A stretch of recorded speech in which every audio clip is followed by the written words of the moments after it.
right in the genitals. Like every night he was waking up screaming cold sweats from this dream. And he's like, I just can't figure it out.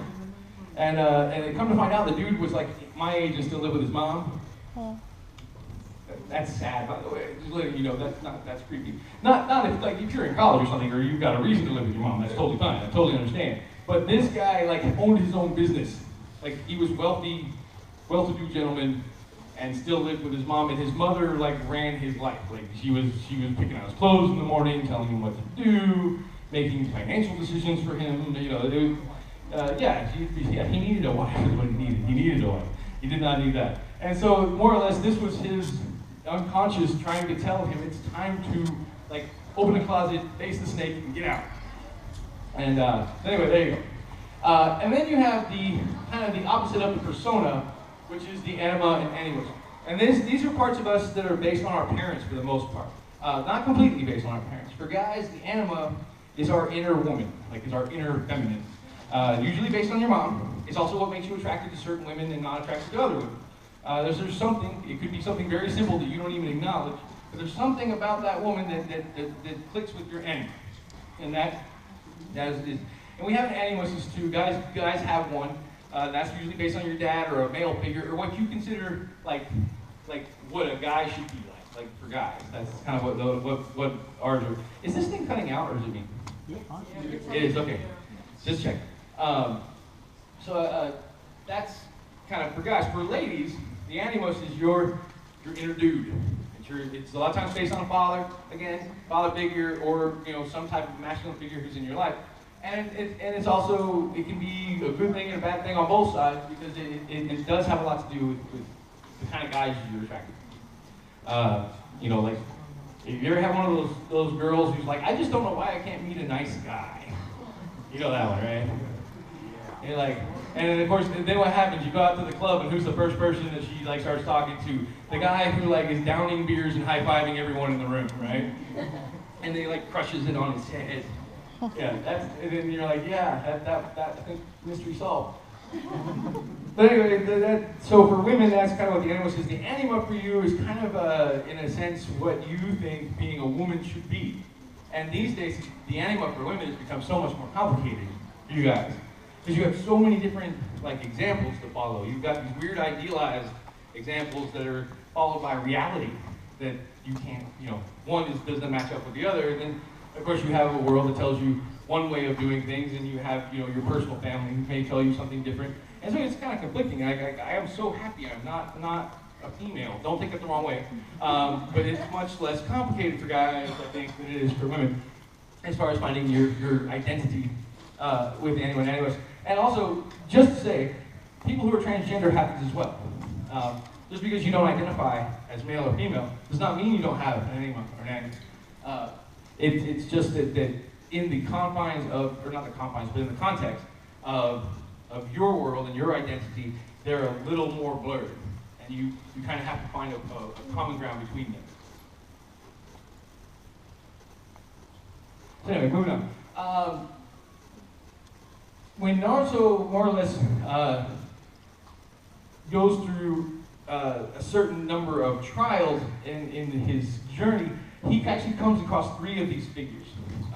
In his fight with pain, his shadow starts to overwhelm him. And he starts to freak out and go into cubing mode, and it gets bad. And luckily, his father shows up. And so this is a picture. I really like this picture. I think it's an excellent picture. But what I find interesting is his reactions to meeting his parents are so polar opposite. When he meets his father, he's not like, hey, my dad, I'm so happy to meet you, right? He's like, where the hell have you been? He gets mad, he gets really mad. He kind of throws a fit. Like, dude, I didn't even know you were my dad. Like, I've been looking at you on the side of a mountain. Your face is carved into it. I've been looking at it since I was born. Dude, nobody didn't even go, hey man, you know your dad's up there, right? Nobody even bothered to go. Thanks a lot. And what's hilarious is that when you see them side by side, it's like, really, dude? You didn't look over there and go, he kind of looks like a grown-up version of me. I wonder who my dad is. And so, you got Minato, and and what I love is that he's there to more or less, kind of back him up. And it makes me think, like when you deal with a father, there's one of those places where I have trouble with it because, I kind of had some emotional issues when I was younger, and a lot of it kind of revolved around dealing with my dad that wasn't around, in my life. And I do understand what it's like. You don't, like, there's a part of you that wants to go, Dad, like, Dad's here, like, that's awesome, like, I want to reunite with him. And then at the same time, there's this anger about it, you want to, and so I didn't cry. I promise I didn't cry. I cried. But that's when he dealt with the Animus. And then, of course, at the Waterfall of Truth, he had to meet Scary Naruto, which was like Naruto's the shadow, facing his true self. And the shadow often is this truth, facing the true self, is a very common element, not only in mythology, but also in pop culture. You see it so much, like in Star Wars, when he's like, what's in there? And Yoda's like, you don't need to take your weapons with you. And he's like, shut up, Yoda, I'm gonna put it on anyway. And he cuts off Darth Vader's head, and whose head's in the helmet? Luke's head's in the helmet. And then, anybody here seen the Never-Ending Story? Yeah!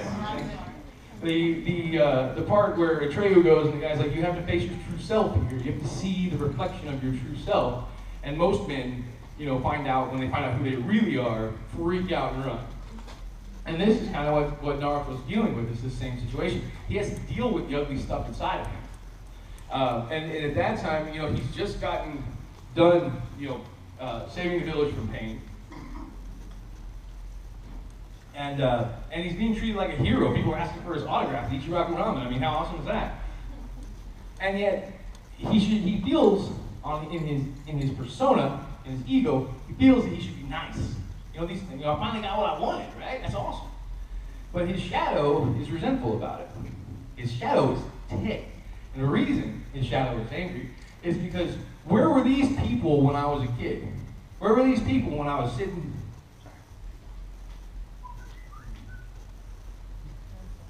Where were these people when I was sitting on a swing, just wanting somebody to play with? Where were these people when I was all alone? Where were these people when I was drinking rotted milk? I mean, come on. Where were these people? No one cared about me then, but now they care. Right? And of course, it's not that he can't say, I don't feel like that. That's not a way you deal with the shadow. If you try to deny that the shadow exists in mythology, bad things happen, and in real life, bad things can happen from that too. And you have to, do a weird thing with that. And there's a part of me that understands this as well. And I think this is where we're starting to notice the theme here as to why I like Naruto so much, because I kind of associate with certain things that I see in it. I was a kind of a chubby, socially awkward kid. And when I was 14, I had a growth spurt. And it was awesome. I lifted weights, I worked out, and I turned into this basically like really tall. I was 5'9" when I was 14. Right? I don't know what happened. I just stopped growing. I don't know. I was really tall for about 2 years. It was great, and very, very strong. And all of a sudden, girls that had laughed at me the year before were interested in me, and guys that had wedgied me or given me swirlies, and if you don't know what a swirly is, you Google it, were now wanting to be my friends. And I didn't know how to feel about that. Like, how do I deal with that? Like, do I just like let bygones be bygones? I did not let bygones be bygones, by the way. It got ugly for a couple of years. It's okay, the military school fixed everything, it was great. But I had a couple of scary years there because, I was not a nice kid after that. Because I didn't face my shadow. I kept denying it and feeling I was justified to be angry, and instead of just saying, of course I'm angry, I am justified to be angry, but my response to it is wrong. And that's the hard part, and that's what Naruto has to do when he faces the shadow at the Waterfall of Truth. And of course he does. He faces it. He's able to get past it. And then he has to face more or less another shadow, which is crazy. It's like he's got two of them. One is his, and one got put in him when he was a baby, which is the Kyuubi. The Kyuubi is in itself just basically pure hatred and anger and energy. that's been building up and building up inside of him for years.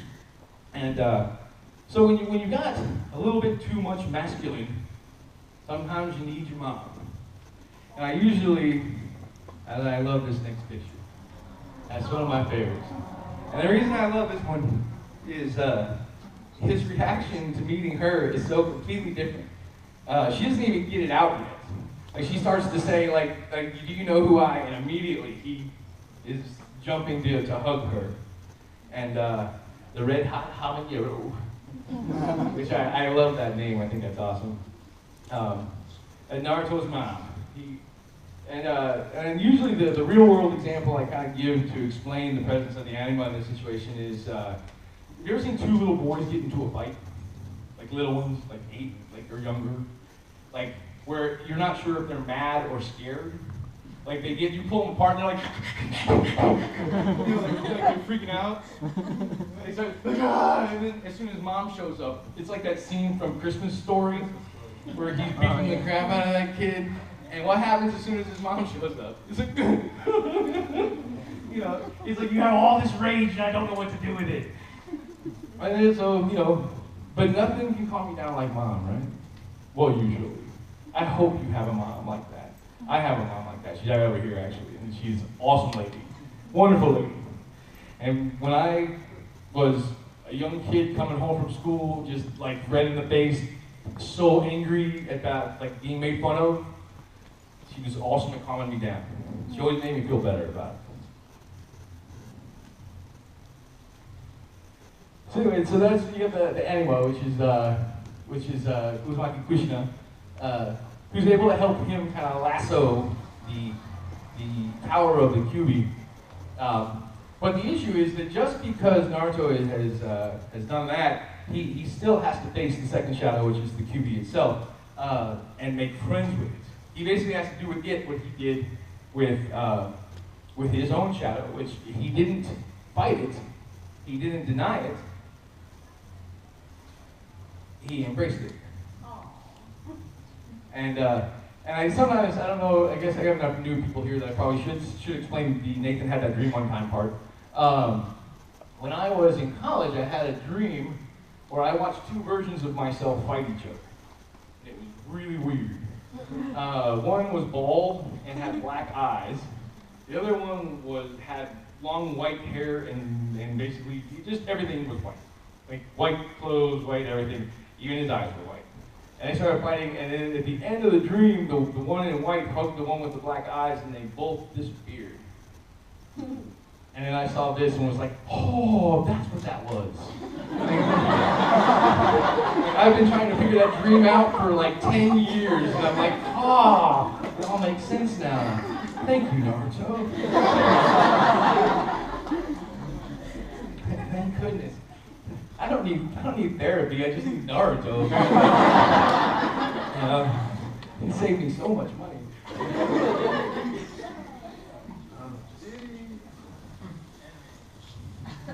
Anyway, then, yeah, on fire.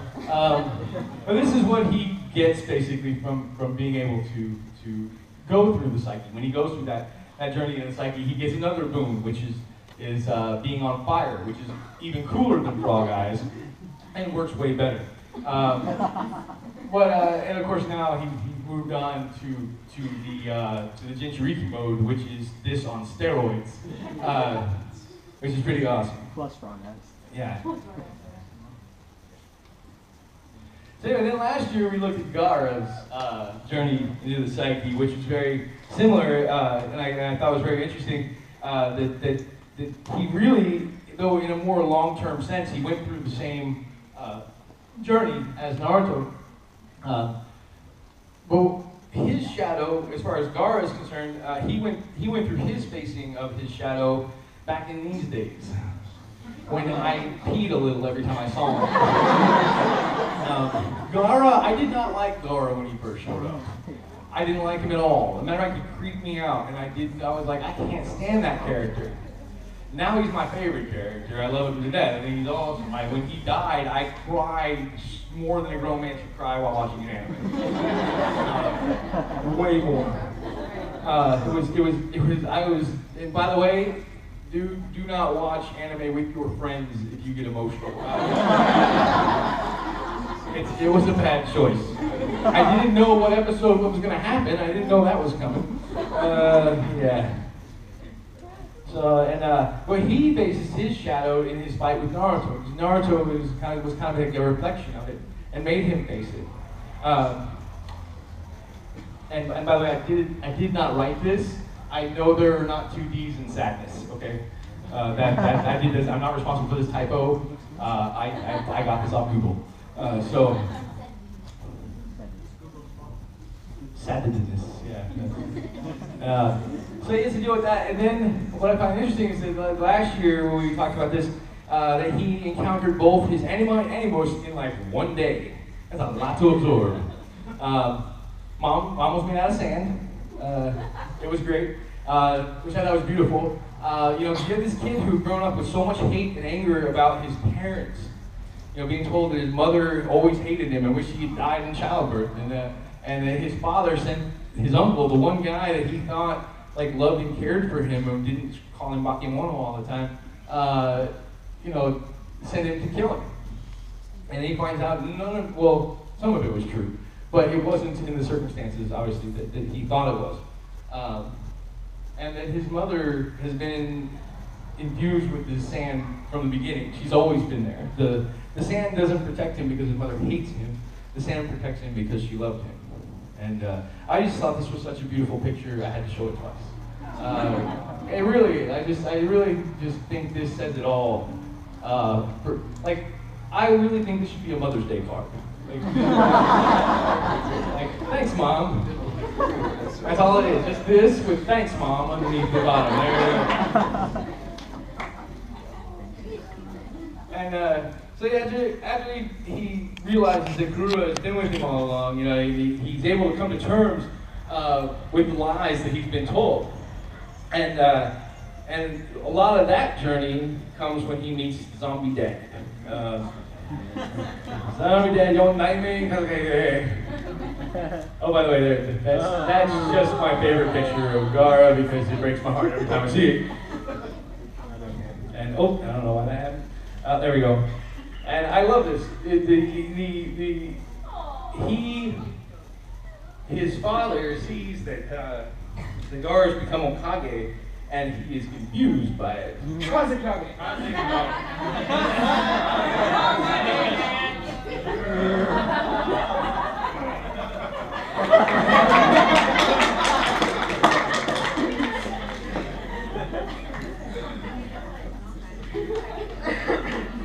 Hey everybody, welcome to Mythology for Narutards.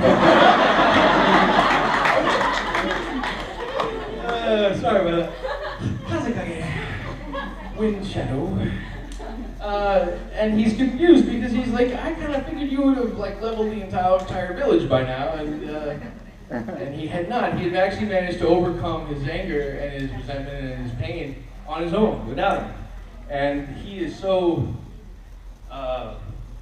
moved by that I love that he says, I don't deserve to be called your father. Because Gaara spent his whole life believing he didn't deserve to be his son. And I love that. And I'm sorry, in case you notice, I get emotional on this. I apologize. I don't know why it happens, but I have some cry triggers with Naruto. It happens. I apologize. Thank you so much. I am still a man. Yes. I've at least gotten over the fact that I know crying lets me. I can still be a man and cry. It's good. I read the Odyssey. If Odysseus can cry, I can too. That dude did awesome stuff. So now, this has been a crazy year, huh? Like this year in Naruto, it's been crazy. Yeah. However, I did solve a mystery. A mystery that as to why I nearly destroyed a computer of mine a while back while doing Naruto trivia. When it asked me, what is the real identity of Toby? And I said, Uchiha Madara. And it said, wrong. And at which point I began yelling at the computer. They're like, no, no, no, no. Well, that's just like... I have seen it. I know exactly who it is. He said he was Uchiha Madara. Yeah, that is what he said. Yeah. But I found out that trivia game was based on the manga, not the anime. So apparently you guys knew about it way ahead of me. And I found out, and then when they started, they're like, wait, there are 2 Uchiha Madaras, and I'm like, oh no. I'm like, wait a minute. His mask only has 1 eye on it. Who else is 1-eyed? It's not Kakashi, I know that's not. I just get you weird. Like, oh no. Can't be Obito, can it? Like, that's ridiculous. That makes no sense. It's not going to be Obito. Shut up. No, not you, me. Shut up. I'm not telling you to shut up. That would be rude. And then of course, what happens? It's Obito. Great. And I am so glad I didn't destroy the computer because I needed to